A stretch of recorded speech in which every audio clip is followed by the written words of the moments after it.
ತ್ರೈಲೋಕ್ಯ ಸಂಪದಾ ಲೇಖ್ಯ ಸಮುಲ್ಲೇಖನ ಭಿತ್ತಯೇ ಸಚ್ಚಿದಾನಂದ ರೂಪಾಯ ಶಿವಾಯ ಬ್ರಹ್ಮಣೇ ನಮಃ. ಓಂ ಪೂರ್ಣಮದಃ ಪೂರ್ಣಮಿದಂ ಪೂರ್ಣಾತ್ ಪೂರ್ಣಮುದಚ್ಯತೆ ಪೂರ್ಣಸ್ಯ ಪೂರ್ಣಮಾದಾಯ ಪೂರ್ಣಮೇವಾವಶಿಷ್ಯತೆ. ಜಗದಾದಿ ಜಗದ್ಗುರು ರೇಣುಕಾದಿ ಪಂಚಾಚಾರ್ಯರನ್ನ ನನ್ನ ಹೃದಯ ಮಂದಿರದಲ್ಲಿ ಸ್ಮರಿಸಿಕೊಂಡು ಮೆಹಕರ ಶ್ರೀಮಠದ ಪೂರ್ವಾಚಾರ್ಯರಾದ ಶ್ರೀ ಗುರು ವಿರೂಪಾಕ್ಷ ಶಿವಾಚಾರ್ಯರನ್ನೇ ಮೊದಲು ಮಾಡಿಕೊಂಡು ಶ್ರೀ ಗುರು ರಾಚೋಟಿ ಶಿವಾಚಾರ್ಯ ಪರ್ಯಂತ ಗುರು ಪರಂಪರೆಗೆ ಅನಂತ ಭಕ್ತಿಯ ಪ್ರಣಾಮಗಳನ್ನು ಸಮರ್ಪಿಸುತ್ತಾ ಶ್ರಾವಣ ಮಾಸದ ಈ ಪವಿತ್ರ ಪುಣ್ಯ ಪರ್ವ ದಿನಗಳಲ್ಲಿ 7 ದಿವಸಗಳ ಪರ್ಯಂತ ಧರ್ಮಚಿಂತನ ಕಾರ್ಯಕ್ರಮ ಸಂಪನ್ನವಾಗ್ತಾ ಇದೆ. 7ನೆಯ ದಿವಸವಾದ ಇಂದು ನಾವು ನೀವೆಲ್ಲರೂ ಕೂಡ ಧರ್ಮ ಚಿಂತನೆಯಲ್ಲಿ ಉಪಸ್ಥಿತರಾಗಿ ಧರ್ಮ ಚಿಂತನವನ್ನ ಮಾಡುವ ಸಂದರ್ಭ ಇದಾಗಿದೆ.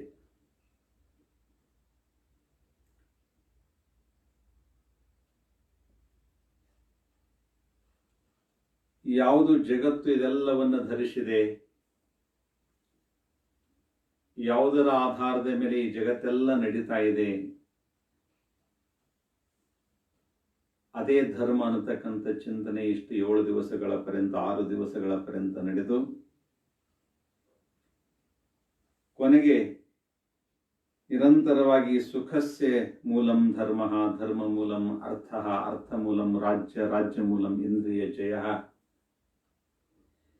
ಇಂದ್ರಿಯ ಜಯ ಮೂಲಂ ವಿನಯ ಅನ್ನತಕ್ಕಂಥ ಮಾತನ್ನ ಇಲ್ಲಿನವರೆಗೆ ಈ ಒಂದು ಚಿಂತನೆಯಲ್ಲಿ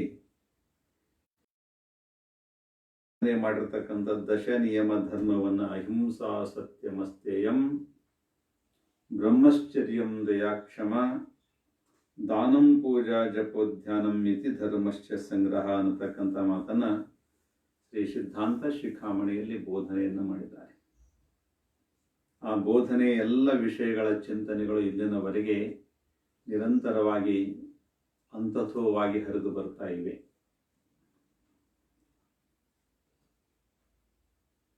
ಸತ್ಯಂ ಜ್ಞಾನಂ ಅನಂತಂ ಬ್ರಹ್ಮ ಅನ್ನತಕ್ಕಂಥದ್ದನ್ನು ಉಪನಿಷತ್ ಮಂತ್ರವನ್ನು ಹೇಳುತ್ತದೆ. ಆ ಭಗವಂತನು ಸತ್ಯ ಇದ್ದಾನೆ, ಅನಂತ ಸ್ವರೂಪದಲ್ಲಿದ್ದಾನೆ, ಜ್ಞಾನ ಸ್ವರೂಪದಲ್ಲಿದ್ದಾನೆ, ಆನಂದ ಸ್ವರೂಪದಲ್ಲಿದ್ದಾನೆ. ಅವೆಲ್ಲವೂ ಕೂಡ ಸಮಷ್ಟಿಯಲ್ಲಿ ವ್ಯಾಪಕವಾಗಿ ಪೃಥ್ವಿಯಲ್ಲಿ ಈ ಪ್ರಪಂಚದಲ್ಲಿ ಪಂಚ ಮಹಾಭೂತದಲ್ಲಿ ಲೀನವಾಗಿದ್ದರೂ ಕೂಡ, ಅಡಕವಾಗಿದ್ದರೂ ಕೂಡ ಮನುಷ್ಯನ ರೂಪದಲ್ಲಿ ಅವು ಪ್ರತ್ಯಕ್ಷವಾಗಿ ಗೋಚರವನ್ನಾಗ್ತದ. ಅಂತಹ ಗೋಚರವಾಗ್ತಕ್ಕಂತಹ ಧರ್ಮದ, ಸತ್ಯದ, ಅನಂತದ, ಆನಂದದ, ಜ್ಞಾನ ಸ್ವರೂಪದ ಇವೆಲ್ಲವೂ ಕೂಡ ಎಲ್ಲಿ ಪ್ರತೀತಿ ಕಾಣಿಸ್ತದೆ, ಎಲ್ಲಿ ಹೊರಗಡೆ ಕಾಣಿಸ್ತದೆ ಅಂತಂದಾಗ ಅದು ಮನುಷ್ಯನ ಒಳಗಡೆ ಹೊರಗಡೆ ಕಾಣಿಸ್ತದೆ. ಹಂಗೊಂದು ಬೀಜದಲ್ಲಿ ಮರ ಅಡಕವಾಗಿದೆ. ಆ ಮರವನ್ನ ಅಡಕವಾದ ನಂತರ ಅದು ಮೊದಲು ಮೊಳಕೆ ಒಡೆದು ವೃಕ್ಷವಾಗಿ ತನ್ನ ಶಾಖೆಗಳನ್ನು ಪಸರಿಸಿಕೊಂಡು ಹೂವನ್ನು ಬಿಟ್ಟು, ಹೂವಿನಿಂದ ಮೊಗ್ಗಾಗಿ, ಮೊಗ್ಗು ಹೂವು ಅದಾದ ನಂತರ ಮಿಡಿಯಾಗಿ, ಕಾಯಿಯಾಗಿ, ಮತ್ತೆ ಪರಿಪಕ್ವವಾಗಿ ಅದು ಹೊರಗಡೆ ಹಾಗೆ ಕೊಡುತ್ತದೋ, ಇದೆಲ್ಲವೂ ಕೂಡ ಆ ಬೀಜದಲ್ಲಿ ಹಾಗೆ ಅಡಕದೆ, ಅದರಂತೆ ಇದೆಲ್ಲವೂ ಕೂಡ ಧರ್ಮದಲ್ಲಿ ಅಡಕಿದೆ. ಆ ಮೂಲ ಪರಬ್ರಹ್ಮ ವಸ್ತುವಿನಲ್ಲಿ ಅಡಕಿದೆ. ಅದಕ್ಕೆ ಶಾಸ್ತ್ರದಲ್ಲಿ ಒಂದು ಸುಂದರವಾಗಿರ್ತಕ್ಕಂಥ ಮಾತನ್ನು ಹೇಳ್ತಾರೆ, ಮಯೂರಾಂಡ ರಸ ನ್ಯಾಯ ಅಂತ. ಮಯೂರ ಅಂತಂದ್ರೆ ನವಿಲು. ಆ ನವಿಲು ಎಷ್ಟು ಸುಂದರವಾಗಿದೆ ಅಂತ ವಿಚಾರ ಮಾಡಬೇಕಾಗಿದ್ರೆ ಆ ನವಿಲಿನ ಗರಿಗಳು, ನವಿಲಿನ ಕಾಲು, ನವಿಲಿನ ಚುಂಚು, ನವಿಲಿನ ಬಣ್ಣ, ನವಿಲಿನ ಅಲಂಕೃತವಾಗಿರತಕ್ಕಂಥ ಒಂದು ಸುಂದರ ರೂಪವನ್ನ ನಾವು ಆ ಅಂಡಿಯಲ್ಲಿ, ಆ ಮಯೂರಿನ ತತ್ತಿಯಲ್ಲಿ, ನವಿಲಿನ ತತ್ತಿಯಲ್ಲಿ ಹೆಂಗೆಲ್ಲವೂ ಕೂಡ ಅಡಕವಾಗಿದೆ, ಆ ತತ್ತಿ ವಿಸ್ಫೋಟವಾಗಿ ಮರಿ ಹಾಕಿ ದೊಡ್ಡದಾದಾಗ ಎಲ್ಲವೂ ಕೂಡ ಹೆಂಗೆ ಸುಂದರಮಯವಾಗಿ ಕಾಣಿಸ್ತದ. ಅದರ ರಸವನ್ನು ಒಡೆದು ನೋಡಿದ್ರಲ್ಲಿ ಏನೂ ಕಾಣುವುದಿಲ್ಲ, ಆ ತತ್ತಿಯನ್ನು ಸೀಳು ನೋಡಿದ್ರಲ್ಲಿ ಏನೂ ಕಾಣುವುದಿಲ್ಲ. ಆದರೆ ಆ ತತ್ತಿಯ ಒಳಗಡೆ ಎಲ್ಲವೂ ಕೂಡ ಹೇಗೆ ಅಡಕವಾಗಿದೆಯೋ ಅದರಂತೆ ಆ ಬ್ರಹ್ಮನಲ್ಲಿ, ಆ ಭಗವಂತನಲ್ಲಿ, ಅದೇ ರೀತಿ ಈ ಪ್ರತಿಯೊಂದು ಚರಾಚರ ವಸ್ತುವಿನ ಒಂದು ಸೌಂದರ್ಯವನ್ನು ಎಲ್ಲ ಅಡಕಿದೆ ಅಂತಂದ್ರೆ ಆ ಮೂಲ ಪರಬ್ರಹ್ಮ ವಸ್ತುವಿನಲ್ಲಿ ಅಡಕವಿದೆ. ಅದೇ ಈ ಪೃಥ್ವಿಯಾಗಿ ಕಾಣಿಸ್ತಾ ಇದೆ. ಅಂತಹ ಒಂದು ಮಹಾಚೈತನ್ಯದ ಪ್ರತಿರೂಪವೇ ಯಾರು ಅಂತಂದ್ರೆ ಮನುಷ್ಯ. ಅಂತಹ ಮನುಷ್ಯ ಇವತ್ತು ಏನಾಗಿದ್ದಾನೆ? ಇವತ್ತ್ಯಾಕೆ ಧರ್ಮ ಚಿಂತನೆ ಅವಶ್ಯಕತೆ ಇದೆ? ಯಾಕೆ ನಾವು ಮನೆಗಳಲ್ಲಿ ಚಿಂತನೆ ಮಾಡಬೇಕಾಗಿದೆ? ಎಲ್ಲಿ ನಮ್ಮ ಧರ್ಮ ವ್ಯವಸ್ಥೆಗಳು ಏನಾಗ್ತಾ ಇವೆ ಅಂತ ಇವೆಲ್ಲವೂ ಕೂಡ ನಮ್ಮ ಎದುರುಗಡೆ ಪ್ರಶ್ನೆ ಇಟ್ಟುಕೊಳ್ಳಿದೆ. ಶ್ರೀಮಂತಿದನ, ದುಡ್ಡಿದೆ, ವೈಭವ ಇದೆ, ಬೆಳ್ಳಿ ಇದೆ, ಬಂಗಾರ ಇದೆ, ಟಿಜುರಿಯಲ್ಲಿ ಲಕ್ಷಗಟ್ಟಲೆ ಕೋಟಿಗಟ್ಟಲೆ ದುಡ್ಡಿದೆ ಅಂತಂದ ಮಾತ್ರಕ್ಕೆ ನಡೆಯುವುದಿಲ್ಲ. ಅದನ್ನು ಕೀಲಿ ತೆರೆದು ಸ್ವಚ್ಛ ಮಾಡಿ ತೆಗೆದು ಹೊರಗಡೆ ನೋಡಿದಾಗ, ಕೈಯಲ್ಲಿ ತಗೊಂಡು ಬಳಕೆ ಮಾಡಿದಾಗ ಮಾತ್ರ ಅದು ಉಪಯೋಗವಾಗುತ್ತದೆ ವಿನಃ ಇಲ್ಲೋಗಿದ್ರೆ ಅದಂತಂದ್ರೆ ಅದು ಕೆಲಸಕ್ಕೆ ಬರುವುದಿಲ್ಲ. ಅದೇ ರೀತಿ ನಮ್ಮ ಬದುಕಿನಲ್ಲೂ ಕೂಡ ನಾವು ಮನುಷ್ಯ ಜನ್ಮ ಪಡೆದಿವಿ, ನಾವು ಬಹಳ ದೊಡ್ಡವರು ಅಂತ ಹೇಳ್ಕೊಂಡು ಕುಂತಿದ್ರೆ ಆಗೋದಿಲ್ಲ. ಅದನ್ನ ಧರ್ಮವನ್ನ ಆಚರಿಸಿಕೊಂಡು ಬರಬೇಕಾಗ್ತದೆ. ಆ ಆಚರಣೆನೇ ಇಷ್ಟೆಲ್ಲವನ್ನ ಈ ಜೀವನಕ್ಕೆ ಒಂದು ಬೆಲೆಯನ್ನು ತಂದು ಕೊಡುತ್ತದೆ ವಿನಃ ಕೇವಲ ಮನೆಯಲ್ಲಿ ದುಡ್ಡಿದೆ ಅಂದ್ರೆ ಅದನ್ನು ಕೆಲಸಕ್ಕೆ ಬರುವುದಿಲ್ಲ. ಅಗಸ ನೀರೊಳಗಿರುತ್ತು ಬಾಯಾರಿ ಸತ್ತಂತೆ ಅಂತ ಅಕ್ಕ ಮಾದೇವಿ ಹೇಳಿದಂತೆ.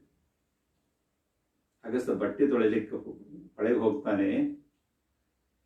ಈಗ ನೀರು ಕೊಡೋಣ, ಇನ್ನೊಂದು ಸ್ವಲ್ಪ ನಿಂತು ನೀರು ಕೊಡೋಣ, ಇನ್ನೂ ಸ್ವಲ್ಪ ನಿಂತು ನೀರು ಕೊಡೋಣ, ಇನ್ನ ಇಷ್ಟು ಬಟ್ಟೆ ಒಗೆದ ನಂತರ ಕೊಡೋಣ ಕೊಡೋಣ ಕೊಡೋಣ ಅಂತ ಇಡೀ ದಿನವೆಲ್ಲ ಇನ್ನ ಕೊಡೋಣ ಅಂತ ಅನ್ನೋದ್ರೊಳಗಾಗಿ ದಿನ ಮುಗಿದು ಹೋಗಿದಿರ್ತದ. ಬಾಯಾರಿಕೆ ಇನ್ನೂ ಜಾಸ್ತಿ ಆಗಿದಿರ್ತದ. ಆ ಬಾಯಾರಿಕೆಯ ತ್ರಾಸವನ್ನ ತಂತಾನೆ ಅದು ಒಳಗಡೆ ಅಂತಥೋ ಹೋಗಿ ದೇಹವನ್ನು ಶುಷ್ಕ ಮಾಡಿ ಅವ ನೀರಲ್ಲೇ ಚಕ್ರ ಬಂದು ಬಿದ್ದು ನೀರೊಳಗೆ ಬೀಳ್ತಾನ, ಅಲ್ಲೇ ಸತ್ತು ಹೋಗ್ತಾನ. ಅದರಂತೆ ಪರಿಸ್ಥಿತಿ ನಮ್ಮದು ಕೂಡ. ಆಚರಣೆ ಮಾಡೋಣ, ಭಗವಂತ ಕೊಟ್ಟನ, ನಾವು ಪೂಜೆ ಮಾಡೋಣ, ಜಪ ಮಾಡೋಣ, ಧ್ಯಾನ ಮಾಡೋಣ ಅಂತಕ್ಕಂಥ ವಿಚಾರ ಮಾಡ್ತಾ ಮಾಡ್ತಾ ಮಾಡ್ತಾ ಆಯುಷ್ಯನೇ ಮುಗಿದು ನಡೆದು ಜೀವನದ ಆನಂದ ಪಡೆಯೋಣ ಅಂತ ಅನ್ನೋದ್ರಲ್ಲಿ ಇಡೀ ಜೀವನವೇ ಮುಗಿದು ಹೋಗ್ತಾ ಇದೆ. ಇಂತಹ ಒಂದು ಪ್ರಸಂಗದಲ್ಲಿ ನಾವೆಲ್ಲರೂ ಕೂಡ ಅದು ಪಡೆಯೋಣ ಅಂತಲ್ಲ, ಮಾಡುವ ಇದೇ ಕ್ಷಣದಲ್ಲಿ ಮಾಡುವ ಅನ್ನತಕ್ಕಂಥ ನಿರ್ಣಯನೇ ಇದು ಧರ್ಮ ಚಿಂತನದ ಉದ್ದೇಶ. ಸಂಸಾರ ಇದೆ, ನೀವು ಮಾಡಿದ್ರೂ ಕೂಡ ಸಂಸಾರ ಮಾಡಿಸ್ಕೊಳ್ತದ, ನೀವು ಮಾಡಲಿಲ್ಲ ಅಂದ್ರೂ ಕೂಡ ಸಂಸಾರ ಮಾಡಿಸ್ಕೊಳ.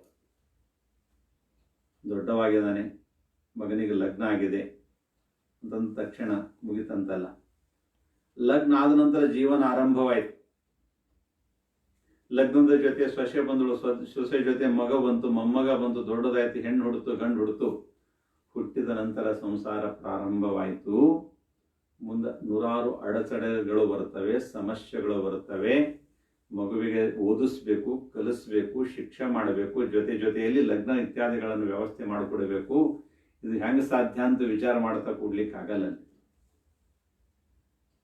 ತನ್ನ ಹತ್ರ ಇಲ್ಲ ಅಂದ್ರೂ ಕೂಡ ತಾನು ಸ್ವತಃ ಎಲ್ಲಾದ್ರೂ ನೌಕರಿ ಉಳ್ಕೊಂಡು ಮಗಳ ಲಗ್ನ ಮಾಡೇಬೇಕಾಗ್ತದೆ. ಮಾಡಲಿಲ್ಲ ಅಂದ್ರೆ ನಡೆಯುವುದಿಲ್ಲ. ಅದು ಸಂಸಾರ. ತನಗೆ ಊಟಕ್ಕಿಲ್ಲ ಅಂತಂದ್ರೂ ಕೂಡ ಇನ್ನುಳಿದ ಪರಿವಾರಕ್ಕೆ ಅನ್ನ ಹಾಕಬೇಕಾಗ್ತದೆ. ಸಂಸಾರ ತಾನೇ ಮಾಡಿಸ್ಕೊಳ್ತದೆ. ಆದರೆ ಧರ್ಮ ಬಲಾತ್ವಾಗಿ ಮಾಡಬೇಕಾಗದು. ಪೂಜೆ ಮಾಡಬೇಕಾಗಿದ್ರೆ ಮಾಡಬೇಕು ಅಂತಂದ್ರೆ ಆಗಲ್ಲ. ಮಾಡಲೇಬೇಕು ಅಂತ ಮನಸ್ಸಿನ ದೃಢವಾಗಿತ್ತು ಅಂತಂದಾಗ ಅದು ಪೂಜೆ ಆಗ್ಲಿಕ್ಕೆ ಸಾಧ್ಯ. ಅದಕ್ಕೆ ಶ್ರಾವಣ ಮಾಸ ಯಾಕೆ ಇಟ್ಟಾರ ಅಂತಂದ್ರೆ ಇದೊಂದು ಮನಸ್ಸಿನ ಪರೀಕ್ಷೆ. ವರ್ಷದ 12 ತಿಂಗಳಲ್ಲಿ 11 ತಿಂಗಳ ನೀ ಹೆಂಗೂ ನಡಿಯಪ್ಪ, ಆದ್ರೆ ಇದೊಂದು ತಿಂಗಳ ನೀ ಹೆಂಗಿರಬೇಕು ಅಂದ್ರ ಮಿತ ಆಹಾರಿ ಆಗಿರಬೇಕು, ಸಂಯಮತೆಯಿಂದ ಇರಬೇಕು, ನಿಗ್ರಹದಿಂದ ಇರಬೇಕು, ಆಹಾರ ವಿಹಾರದ ಮೇಲೆ ನಿಯಂತ್ರಣ ಇರಬೇಕು, ಭಗವಂತನ ಚಿಂತನೆ ಮಾಡಬೇಕು, ಶ್ರವಣ ಮನನ ನಿಧಿಧ್ಯಾಸನಾದಿಗಳನ್ನು ಮಾಡಬೇಕು. ಇದು ಶ್ರಾವಣ ಮಾಸ. ಅದಕ್ಕೆ ಮಾಸ ಶ್ರವಣ ಅಂತ ಹೇಳಿದ್ರು. 1 ತಿಂಗಳ ಪರ್ಯಂತ ನೀನೇನು ಕೇಳು, ಗುರು ಹಿರಿಯರ ಉಪದೇಶಗಳನ್ನು ಕೇಳು. ಯಾಕಂದ್ರೆ ಆ ಉಪದೇಶ ಇಡೀ ಜೀವನವನ್ನು ಪರಿವರ್ತನೆ ಮಾಡುತ್ತೆ, ಬದುಕನ್ನ ಸುಂದರ ಮಾಡುತ್ತದೆ. ಆ ಬದುಕನ್ನ ಸುಂದರ ಮಾಡಬೇಕಾಗಿದ್ರೆ ನೀ ಏನ್ ಮಾಡಬೇಕು ಅಂದ್ರೆ ಮಾಸ ಶ್ರವಣ, ಶ್ರವಣ ಮಾಸ ಇದು ಕೇಳತಕ್ಕಂತಹ ಮಾಸ. ಇದು ಏನು ಕೇಳಬೇಕು? ಗುರು ಹಿರಿಯರ ಉಪದೇಶಗಳನ್ನು ಕೇಳಬೇಕು, ಧರ್ಮದ ಆಚರಣೆಯನ್ನು ಕೇಳಬೇಕು. ಆಚರಣಾತ್ಮಕೋ ಧರ್ಮ ಕೇಳಬೇಕು, ಶ್ರವಣ ಮಾಡಬೇಕು, ಮನನ ಮಾಡಬೇಕು, ನಿಧಿಧ್ಯಾಸನ ಮಾಡಬೇಕು, ಆಚರಣೆ ಮಾಡಬೇಕು. ರಾಮಾಯಣದ ಪ್ರಸಂಗದಲ್ಲಿ ಬರ್ತದ, ರಾವಣ ರಾಮನಿಕ್ಕಿಂತ ಸಾಕಷ್ಟು ಜ್ಞಾನಿ ಇದ್ದ, ಸಾಕಷ್ಟು ಜ್ಞಾನ ಇತ್ತು.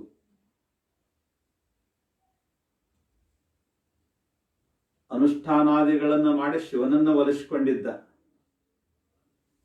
ಕಠಿಣ ತಪಸ್ಸನ್ನ ಮಾಡಿದ್ದ, ಒಂದು ಸಮಯದಲ್ಲಿ ಜಿತೇಂದ್ರಿಯನಾಗಿದ್ದ, ಇಂದ್ರಿಯಗಳ ಮೇಲೆ ಒಳ್ಳೆ ನಿಗ್ರಹವನ್ನು ಮಾಡಿಕೊಂಡಿದ್ದಾವಿದ್ದ. ಇಷ್ಟೆಲ್ಲವೂ ಇತ್ತು. ಆದರೆ ಎಲ್ಲವೂ ಪ್ರಾಪ್ತವಾದ ನಂತರ ಅವನ ಹತ್ತಿರ ಇರತಕ್ಕಂಥ ಅಹಂಕಾರ ಅನ್ನತಕ್ಕಂಥದ್ದು ಒಂದೇ ಬಂತು. ಅದಾದ ನಂತರ ಸಂಯಮತೆ ಕಳೆದೋಯ್ತು, ವ್ಯವಸ್ಥೆಗಳ ಕಳೆದೋಯ್ತು. ಎಷ್ಟೇ ಜ್ಞಾನವಿದ್ದರೂ ಕೂಡ, ಶಿವನಿಂದ ಆತ್ಮಲಿಂಗವನ್ನು ಪಡೆದುಕೊಂಡಂತ ಶಕ್ತಿ ಇದ್ದರೂ ಕೂಡ, ಆದರೆ ಧರ್ಮದ ಆಚರಣೆ ಆ ವ್ಯಕ್ತಿ ಮಾಡಲಿಲ್ಲ ಅಂತ ಹೇಳೋದು. ಅವನಿಗೆ ಹೆಂಡತಿ ಅವನಿಗೆ ಹೇಳ್ತಾಳೆ, ಮಂಡೋದರಿ ಹೇಳ್ತಾಳೆ, ನೀನು ಧರ್ಮವನ್ನು ಹಾಳು ಮಾಡಿದೀಯಾ, ಧರ್ಮದ ಆಚರಣೆ ನೀನು ಬಿಟ್ಟಿನ ಸಲುವಾಗಿ ನಿನಗೆ ಇಂತಹ ಘೋರವಾಗಿರ್ತಕ್ಕಂಥ ಮೃತ್ಯು ಇದೆ, ನಿನಗೆ ಅಪಮಾನ ಅಲ್ಲೇ ಇದೆ, ನಿನ್ನ ಸೋಲಿದೆ, ನೀನು ತ್ರಿಲೋಕ ಗೆದ್ದರೂ ಕೂಡ ನಿನಗೆ ಅಲ್ಲಿ ಯಶಸ್ಸಿಲ್ಲ, ಸೋಲಿದೆ ಅಂತ ಮೊದಲೇ ಭವಿಷ್ಯ ನುಡಿತಾಳೆ. ಅದೇ ರೀತಿ ರಾಮ ಇದ್ದಂಥ ಅವಸ್ಥೆಯಲ್ಲಿ ಗುರು ಸೇವೆಯನ್ನು ಮಾಡಿಕೊಂಡು, ಹಿರಿಯರ ಸೇವೆಯನ್ನು ಮಾಡಿಕೊಂಡು, ತಂದೆ ತಾಯಿ ಪುಣ್ಯ ಪುರುಷರ ವಚನಗಳನ್ನು ಆಲಿಸಿಕೊಂಡು, ಅದೇ ರೀತಿ ಧರ್ಮದ ನಿಯಮದ ಪ್ರಕಾರವಾಗಿ ತನ್ನ ಜೀವನವನ್ನು ಅಳವಡಿಸಿಕೊಳ್ತಾನ. ಜೀವನದಲ್ಲೆಲ್ಲ ನಮ್ಮದ ಕಷ್ಟಗಳು ಬರ್ತಾವು. ರಾಜಭೋಗ ಬಿಟ್ಟು ಹೊರಗಡೆ ಬರ್ತಾನ, ಬಂದಿದ್ದನ್ನು ವಿಚಲಿತವಾಗುವುದಿಲ್ಲ. ಅರಣ್ಯಕ್ಕೆ ಬರ್ತಾನೆ. ಅರಣ್ಯಕ್ಕೆ ಬರತಕ್ಕಂತಹ ಸಂದರ್ಭದಲ್ಲಿ ಕೌಶಲ್ಯ ಹೇಳ್ತಾಳೆ, ಇದು ಬಹಳ ಕಠಿಣವಾಗಿರ್ತಕ್ಕಂಥ ಮಾರ್ಗದ ಇದು, ಯಾಕೆ ಸುಮ್ಮನೆ ನೀ ಎಲ್ಲ ಹೋಗ್ತೀಯ? ಇಲ್ಲ, ತಂದೆ ಕೊಟ್ಟಂತ ವಚನಕ್ಕಾಗಿ ನಾನು ಹೋಗಲೇಬೇಕು. ವಚನ ಪರಿಪಾಲನೆ, ನೀ ಹೇಳಿದ್ದು ನಡೆಸ್ಕೊಡ್ತೀನಿ ಅಂತ ನಾನು ತಂದೆಗೆ ವಚನ ಕೊಟ್ಟಿನಿ, ಸತ್ಯವನ್ನು ಮಾತಾಡ್ತೀನಿ ಅಂತ ಹೇಳಿನಿ, ಆ ಸತ್ಯಕ್ಕಾಗಿ ನಾನು ಹೋಗ್ಲೇಬೇಕು ಅಂತ ಹೋಗ್ತಾನೆ. ಮುಂದೆ ನೂರಾರು ಸಮಸ್ಯೆಗಳು ಬರ್ತವು.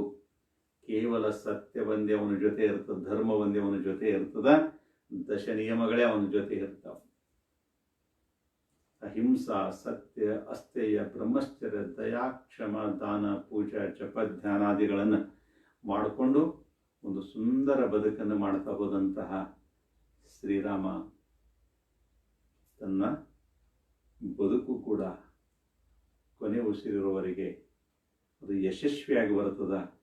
ರಾವಣನಂತ ಪರಾಕ್ರಮಿಯನ್ನ ಸೋಲಿಸ್ತಕ್ಕಂಥ ದಿನಗಳು ಕೂಡ ಬರ್ತವೆ. ಇದು ಯಾಕೆ ನಾನು ಉದಾಹರಣೆ ಹೇಳ್ತಾ ಇದ್ದೀನಿ ಅಂತಂದ್ರೆ, ನಮಗೇನು ಕಮ್ಮದರಿ ಅನ್ನತಕ್ಕಂಥದ್ದು ಮನುಷ್ಯ ಅವಾಗವಾಗ ವಿಚಾರ ಏನು ಮಾಡ್ತಾನ, ಅವಾಗೇ ಆ ಮನುಷ್ಯನ ವ್ಯವಸ್ಥೆಗಳ ಹಾಳಾಗೋದು. ಮನುಷ್ಯನ ಬದುಕಿನ ರಾಮಾಯಣ ಅಂತಕ್ಕಂಥದ್ದು ಇದೊಂದು ಕಥೆ, ಇದೊಂದು ವ್ಯವಸ್ಥೆ. ಇದನ್ನ ಕಥೆ ಇಟ್ಕೊಂಡು ಕೂಡೋದಲ್ಲ, ಅಥವಾ ಒಂದು ಫೋಟೋ ಇಟ್ಕೊಂಡು ಪೂಜೆ ಮಾಡತಕ್ಕಂಥದ್ದಲ್ಲ. ಆ ಪ್ರಸಂಗಗಳು ಮಾಡ್ತಾರೆ. ಆ ಪ್ರೇರಣೆ ತಗೊಂಡು ನಾವು ಬದುಕಬೇಕಾಗಿದೆ. ಆ ಪ್ರೇರಣೆಯಿಂದ ನಾವು ಸುಂದರವನ್ನು ಜೀವನ ಸೃಷ್ಟಿ ಮಾಡಿಕೊಳ್ಳಬೇಕಾಗಿದೆ. ನಮ್ಮ ಜೀವನದಲ್ಲೂ ಕೂಡ ಪರೀಕ್ಷೆಗಳು ಬರ್ತವೆ. ಈಗೆಲ್ಲ ಪರೀಕ್ಷೆ ಬಂದಂಗೆ ಅದು ಕರೋನಾ ಅನ್ನತಕ್ಕಂಥದ್ದು ರೋಗ ಬಂತು, ಮಹಾಮಾರಿ ಬಂತು. ಬಂದಾಗ ಆರ್ಥಿಕ ಮುಗ್ಗಟ್ಟು ಬಂದಿದ್ದಿರಬಹುದು, ಅಥವಾ ಯಾವ ಮನೆ ಬೇಡ ಅಂತ ಹೇಳಿದ್ವಿ, ಯಾವ ತಂದೆ ಬೇಡ ಅಂತ ಹೇಳಿದ್ವಿ, ಯಾವ ತಾಯಿ ಬೇಡ ಅಂತ ಹೇಳಿದ್ವಿ, ಯಾವ ಅಣ್ಣ ತಮ್ಮ ಬೇಡ ಅಂತ ಹೇಳಿದ್ವಿ, ಅವೆಲ್ಲರ ವಿರೋಧ ಮಾಡ್ಕೊಂಡು ಒಂದ್ ಕಡೆ ನಾವು ಎಲ್ಲೋ ಒಂದು ಪಟ್ಟಣದಲ್ಲಿ ಬದುಕು ಕಟ್ಕೊಂಡು ನಿಂತಿತ್ತು. ಆದ್ರೆ ಆ ಪಟ್ಟಣ ಬಿಟ್ಟು ಊರಿಗೆ ಬರತಕ್ಕಂಥ ದಿನಗಳು ಬಂದು ಇಲ್ಲಿ ಮತ್ ಪುನಃ ಅಡ್ಜಸ್ಟ್ ಆಗಬೇಕು ಅನ್ನತಕ್ಕಂಥ ಮನಸ್ಥಿತಿ ಸೃಷ್ಟಿ ಆಯಿತು. ಬಿಟ್ಟು ಹೋದಂಥದನ್ನ ಬಿಟ್ಟು ಮತ್ತೆ ಮೂಲ ಸ್ಥಾನಕ್ಕೆ ಬರ್ತಕ್ಕಂಥ ದಿನಗಳ ಬಂದು ಇದು ಜೀವನದ ಒಂದು ಚಕ್ರ ವಿವಾಹ. ಜೀವನ ಚಕ್ರ, ಕಾಲಚಕ್ರ ಯಾವಾಗ ಎಲ್ಲೇನು ಬರುತ್ತೆ ಹೇಳಲಿಕ್ಕಾಗಲ್ಲ.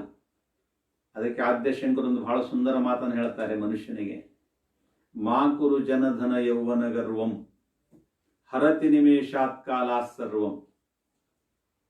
ನೀನೇನ್ ಮಾಡಪ್ಪ, ಯಾವಾಗ್ಲೂ ಕೂಡ ಭಗವಂತನಿನ ಪಟ್ಟಣ ಅಂತಂದ್ರೆ ಅದು ಸುಖದಿಂದ ಅನುಭವಿಸು. ಅದೇ ಬಿಟ್ಟು ಮಾ ಕುರು ಜನಧನ ಯೌವನ ಗರ್ವಂ, ನನ್ನ ಹತ್ರ ಇಷ್ಟು ಜನ ಇದೆ, ನನ್ನ ಹತ್ರ ಇಷ್ಟು ಧನ ಇದೆ, ನಾನು ಈ ಭೂಮಿಯ ಒಡೆಯನಿದ್ದೀನಿ, ನಾನಿಷ್ಟು ಪ್ರತಿನಿಧಿ ಇದ್ದೀನಿ, ನನ್ನ ಹತ್ರ ಎಷ್ಟು ದೊಡ್ಡ ಶಕ್ತಿ ಇದೆ, ಎಷ್ಟು ದೊಡ್ಡ ತಾಕತ್ತಿದೆ, ಹಮ್ ಕರೆಸೋ ಕಾಯ್ದೆ ನಾನು ಏನು ಮಾಡಿದ್ದೆ ಕಾಯ್ದೆ ಆಗ್ತದೆ, ನಾನು ಏನು ಮಾಡಿದ್ದೆ ಕಾನೂನು ಆಗ್ತದೆ ಅನ್ನತಕ್ಕಂಥದ್ದು ಅಜ್ಜಿವಾತ ತೆರೆಯಲ್ಲಿ ಒಂದು ಕ್ಷಣನೂ ಕೂಡ ನೀನು ವಿಚಾರ ಮಾಡ್ಕೊಳ್ಳಿ ಹೋಗಿಲ್ಲ. ಯಾಕ? ಇದು ನಿನ್ನ ಕೈದಾಗಿಂದಲ್ಲ, ಇದು ಕಾಲಾಧೀನದ, ಧರ್ಮಾಧೀನದ. ಯಾವಾಗದು ಏನೇ ಬೇಕಾದನ್ನ ಪರಿವರ್ತನೆ ಮಾಡ್ಲಿಕ್ಕೆ ಬರ್ತದೆ. ಕರ್ತೃ ಅಹಂ ಕರ್ತೃತ್ವ ಶಕ್ತಿ, ಕರ್ತೃತ್ವ ಶಕ್ತಿ ಅದು. ಹೀಗೂ ಮಾಡ್ಬೋದು, ಹಾಗೂ ಮಾಡ್ಬೋದು, ಹ್ಯಾಗನೂ ಮಾಡಬಹುದು. ಒಂದೇ ಒಂದು ಕ್ಷಣದಲ್ಲಿ ಇಡೀ ವ್ಯವಸ್ಥೆಯನ್ನು ಬದಲಿ ಮಾಡಿಬಿಡಬಹುದು. ಅಂತಹ ಶಕ್ತಿ ಪ್ರಕೃತಿಗಿದೆ. ಅದಕ್ಕೆ ನೀನೇನು ಆಚರಣೆ ಮಾಡಬೇಕಾಗಿದೆ, ಧರ್ಮ ಆಚರಣೆ ಮಾಡಬೇಕಾಗಿದೆ. ಅವಾಗ ನೀನು ಮಾತ್ರ ಸುಖದಿಂದ ಬದುಕಲಿಕ್ಕೆ ಸಾಧ್ಯ, ಆನಂದದಿಂದ ಬದುಕಲಿಕ್ಕೆ ಸಾಧ್ಯ. ಸತ್ಯಂ ಅನಂತಂ ಬ್ರಹ್ಮ.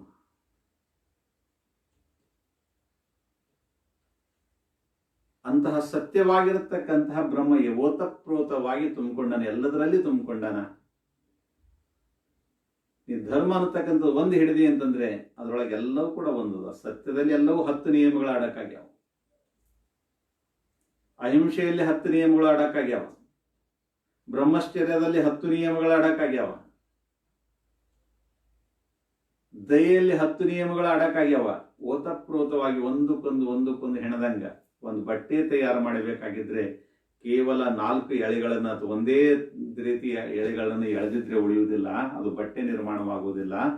ಬಟ್ಟೆ ನಿರ್ಮಾಣ ಆಗಬೇಕಾಗಿದ್ರೆ 2 ವಿಧವಾಗಿರತಕ್ಕಂಥ ಸೂತ್ರಗಳನ್ನು ಜೋಡಿಸ್ಬೇಕಾಯ್ತು. ಒಂದು ಕೆಳಗಿಂದು ಜೋಡಿಸ್ಬೇಕಾಗ್ತದ, ಇನ್ನೊಂದು ಕಡೆನೂ ಕೂಡ ಜೋಡಿಸ್ಬೇಕಾಗ್ತದೆ. ಅವಾಗ ಮಾತ್ರ ಬಟ್ಟೆ ಆಗ್ತದೆ, ಇಲ್ಲದಿದ್ರೆ ಬಟ್ಟೆ ಆಗುವುದಿಲ್ಲ. ಅದಕ್ಕಾಗಿ ಆ ಬಟ್ಟೆ ನಿರ್ಮಾಣ ಮಾಡಬೇಕಾದ್ರೆ ಹೆಂಗೆ ಸೂತ್ರಗಳ ಜೋಡಣೆ ಎಷ್ಟು ಅವಶ್ಯಕತೆ ಇದೆಯೋ ಅದರಂತೆ ಜೀವನವು ಕೂಡ ಸುಖದಿಂದ ಇರಬೇಕಾಗಿದ್ರೆ, ನಾವು ಕೂಡ ಆನಂದದಿಂದ ಬದುಕಬೇಕಾಗಿದ್ರೆ ಸುವ್ಯವಸ್ಥಿತವಾಗಿರ್ತಕ್ಕಂಥ ಚಿಂತನೆಯನ್ನು ನಾವು ಮಾಡಬೇಕು. ಆದರ್ಶವಾಗಿರ್ತಕ್ಕಂಥ ಚಿಂತನೆಯನ್ನು ಮಾಡಬೇಕು. ನಾವು ಯಾರಿಗೆ ದುಃಖವನ್ನು ಕೊಡಬಾರದು.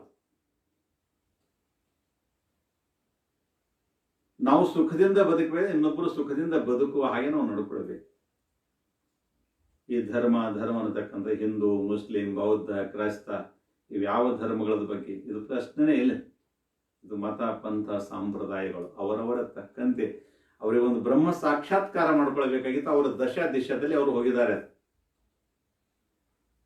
ಆದರೆ ಅವರೆಲ್ಲರೂ ಕೂಡ ಆಧಾರಿತೆಯಲ್ಲಿ ಇದರಲ್ಲಿ ನಾನು ಸುಖದಿಂದ ಇರಬೇಕಂದ್ರೆ ಇನ್ನೊಬ್ರು ಸುಖದಿಂದ ಇರತಕ್ಕಂಥ ವ್ಯವಸ್ಥೆಯಲ್ಲಿ ಹೋಗ್ತಕ್ಕಂಥದ್ದೇ. ಅಹಿಂಸಾ, ಸತ್ಯ, ಅಸ್ಥೇಯ, ಬ್ರಹ್ಮಚರ್ಯ, ದಯಾ, ಕ್ಷಮ, ದಾನ, ಪೂಜಾ, ಜಪ, ಧ್ಯಾನ ಇದು ಪ್ರತಿಯೊಬ್ಬರು ಕೂಡ ಅನುಸರಿಸ್ತಾರೆ. ಪ್ರತಿಯೊಬ್ಬರ ಹತ್ರ ದಯ ಬೇಕು. ದಯೆ ಇದೇನೆ, ಓತಪ್ರೋತವಾಗಿ ತುಂಬಿಕೊಂಡದೆ. ಹೊರಗಿನವರೇ ಮಾಡಲಿಲ್ಲ, ತನ್ನದೇ ಆಗಿರತಕ್ಕಂಥ ತನ್ನೊಂದು ತಲೆ ಕಟ್ಕೊಂಡಿದ್ರೆ ದಯ ಬರ್ತದೆ, ಮಾಯ ಬರ್ತದೆ. ಎಲ್ಲಿ ತಂದು ಅನ್ನತಕ್ಕಂಥದ್ದು ಬರ್ತದ, ಒಂದು ವಸ್ತುವಿನ ಬಗ್ಗೆ ಒಂದು ಪ್ರೇಮ ಅಂಕುರಿಸ್ತದ, ಅಥವಾ ಕರುಣಾಭಾವ ಬರ್ತದ, ಅಲ್ಲಿ ಕ್ಷಮ ಬಂದೇ ಬರ್ತದೆ. ದಾನ, ಪೂಜಾ, ಜಪ, ಧ್ಯಾನಗಳು ಇವೇನಿಲ್ಲ ಉತ್ತರೋತ್ತರವಾಗಿ ಮನುಷ್ಯನ ಮನಸ್ಸನ್ನ ತ್ಯಾಗದ ಕಡೆ ಕರ್ಕೊಂಡು ಹೋಗ್ತದೆ.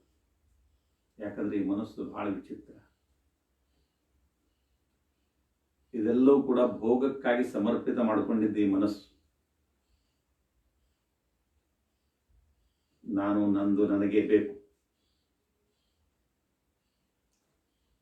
ಆದರೆ ಇವಂದು ಯಾವುದೂ ಇಲ್ಲ. ಇದೆಲ್ಲವೂ ಕೂಡ ಇವ ನಿರ್ಮಾಣ ಮಾಡಿದ್ದಲ್ಲ. ಇದೆಲ್ಲವೂ ಕೂಡ ಭಗವಂತನ ಪ್ರಸಾದ. ಎಳೆ ನಿಮ್ಮ ದಾನ, ಬೆಳೆ ನಿಮ್ಮ ದಾನ, ಸುಳಿದು ಸೂಸುವ ಗಾಳಿ ನಿಮ್ಮ ದಾನ, ನಿಮ್ಮ ದಾನವನ್ನುಂಡು ಅನ್ಯರ ಭಜಿಸುವ ಪುಣ್ಯಗಳ ನೀನೆಂಬೆ ರಾಮನಾಥ್ ಅಂತ ಬಹಳ ಸುಂದರವಾಗಿರ್ತಕ್ಕಂಥ ಮಾತನ್ನು ಹೇಳ್ತಾರೆ. ನಂದೇನದ ಇವ ಏನು ಮಾಡ್ಲಿಕ್ಕೆ ಸಾಧ್ಯ ಅದ? ಒಂದು ಶ್ವಾಸ ಹೊರಗಡೆ ಹೋಗಿದೆ ಅಂತಂದ್ರೆ ಒಳಗಡೆ ಎಳ್ಕೊಳ್ತಕ್ಕಂಥ ತಾಕತ್ತು ಇವನಿಗಿಲ್ಲ. ಒಂದು ಶ್ವಾಸ ಒಳಗಡೆ ನಿಂತಿದೆ ಅಂದ್ರೆ ನಿಂತ ಶ್ವಾಸನ ಹೊರಗೆ ಎಳಿತಕ್ಕಂಥ ಶಕ್ತಿ ಇವನಿಗಿಲ್ಲ. ಮುಕ್ತಾಯ. ಇಷ್ಟೆಲ್ಲ ಮೆಡಿಕಲ್ ಸೈನ್ಸ್ ಬೆಳೆದು ನಿಂತಿದೆ. ಒಂದು ಪ್ರಾಣ ಹೋಗಿದೆ ಅಂದ್ರೆ ಪ್ರಾಣ ತುಂಬತಕ್ಕಂಥ ಶಕ್ತಿ ಇದಕ್ಕಿಲ್ಲ.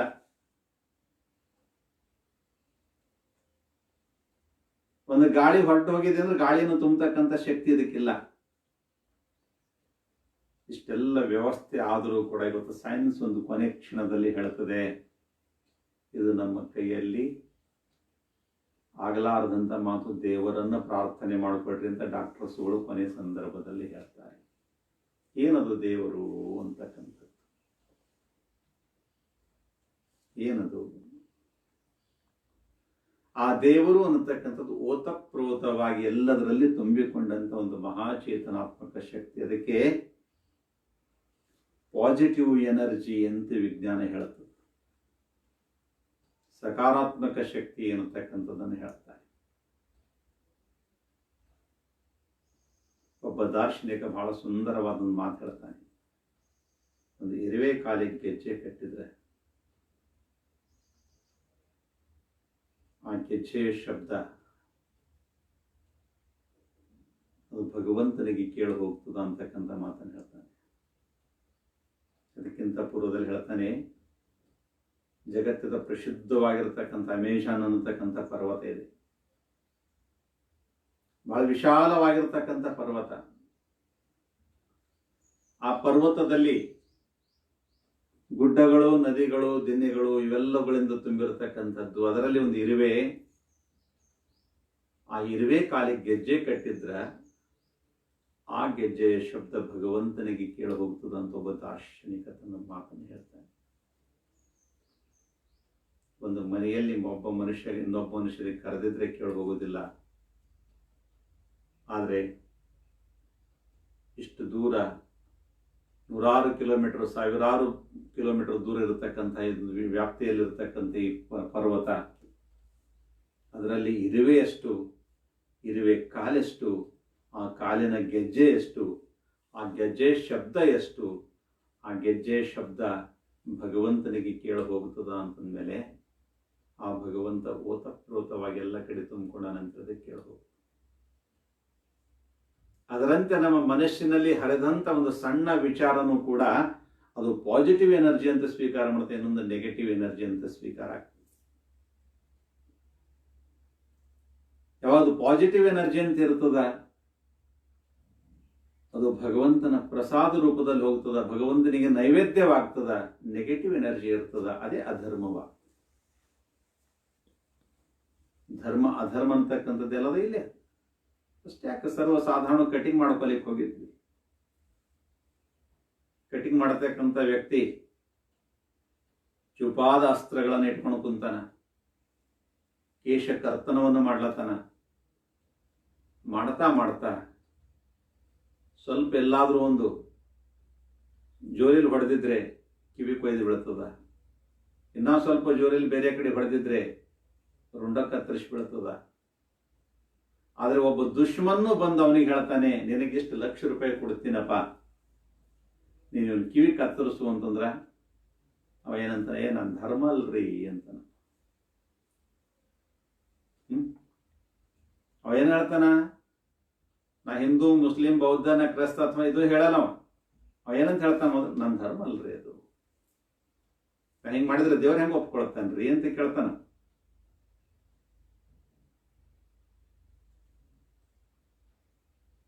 ಅಲ್ಲಿ ಬರತಕ್ಕಂಥದ್ದೇನು, ಧರ್ಮ. ಒಂದು ಯಾವುದೇ ಒಂದು ಘಟನೆ ಆದ ನಂತರ ಮೊಟ್ಟ ಮೊದಲನೇದಾಗಿ ಸ್ವಲ್ಪ ಅನ್ಯಾಯ ಆಗಿದ್ದಿತ್ತು, ಸ್ವಲ್ಪ ನೋವಾಗಿದ್ದಿತ್ತು ಅಂತಂದ್ರೆ ಮೊಟ್ಟ ಮೊದಲನೇದಾಗಿ ಶಬ್ದ ಬರ್ತೇ, ನಿನ್ ಧರ್ಮದ ಏನಪ್ಪ ಇದು, ಹಿಂಗ್ ಮಾಡೋದು ನಿನ್ ಧರ್ಮ ಏನು ಅಂತ ಬರ್ತು. ಅಂದ್ರೆ ನಿನ್ ಧರ್ಮ ಏನದ ಅಂದ್ರೆ ಯಾರ ಮನಸ್ಸನ್ನ ನೋವಿಸಲಾರದ್ದೇನೆ ವ್ಯವಹಾರವನ್ನು ನಿರ್ವಹಿಸಿಕೊಂಡು ಹೋಗಬೇಕು ಅನ್ನತಕ್ಕಂಥದ್ದು ಧರ್ಮ. ಅದಕ್ಕಾಗಿ ಆ ಭಗವಂತ ಓತಪ್ರೋತವಾಗಿ ತುಂಬಿಕೊಂಡನ. ಆ ಓತಪ್ರೋತವಾಗಿ ಒಳಗೂ ಹೊರಗೂ ತುಂಬಿಕೊಂಡಂತ ಭಗವಂತನ ನಾವು ಏನ್ ಮಾಡಬೇಕಾಗಿದೆ ಅಂದ್ರೆ ನೆನೆಬೇಕಾಗಿದೆ, ಪೂಜೆ ಮಾಡಬೇಕಾಗಿದೆ. ಅದೇ ಪೂಜೆ. ಅವ ಕೊಟ್ಟಂತ ನೀರು, ಅವ ಕೊಟ್ಟಂತ ಹೂ, ಅವ ಕೊಟ್ಟಂತ ಪತ್ರೆ, ಅವ ಕೊಟ್ಟಂತ ಪದಾರ್ಥಗಳು ಪಂಚಮಹಾಭೂತದ್ದು. ಚಂದನ ನಾವು ತಂದಿವೆ, ಅವ ಕೊಟ್ಟಂತ ಪ್ರಸಾದ. ನೀರು ಅವ ಕೊಟ್ಟಂತದ್ದು. ಹೂವಿಗೆ ಮಕರಂದ ನಾವು ತುಂಬ್ತೇವೆ ಇಲ್ಲ, ಅವ ಕೊಟ್ಟಂತ ಪ್ರಸಾದ. ಅವ ಕೊಟ್ಟಂತ ಪ್ರಸಾದವನ್ನ ನಾವು ಬಳಕೆ ಮಾಡ್ತೀವಿ, ನಮ್ಮ ದೇಹದ ಅಲಂಕಾರಕ್ಕೆ ಬಳಕೆ ಮಾಡ್ಕೊಳ್ತೀವಿ, ನಮ್ಮ ಸೌಂದರ್ಯಕ್ಕೆ ಬಳಕೆ ಮಾಡ್ತೀವಿ, ನಮ್ಮ ಶರೀರ ಸಂರಕ್ಷಣೆಗೆ ಬಳಕೆ ಮಾಡ್ತೀವಿ. ನಾನು ಅಂದ ಚಂದ ಕಾಣಿಸ್ಬೇಕು ಅಂತ ಬಳಕೆ ಮಾಡ್ಕೊಳ್ತಕ್ಕಂಥದ್ದು ಭೋಗ. ಇದಕ್ಕೆ ಭೋಗ.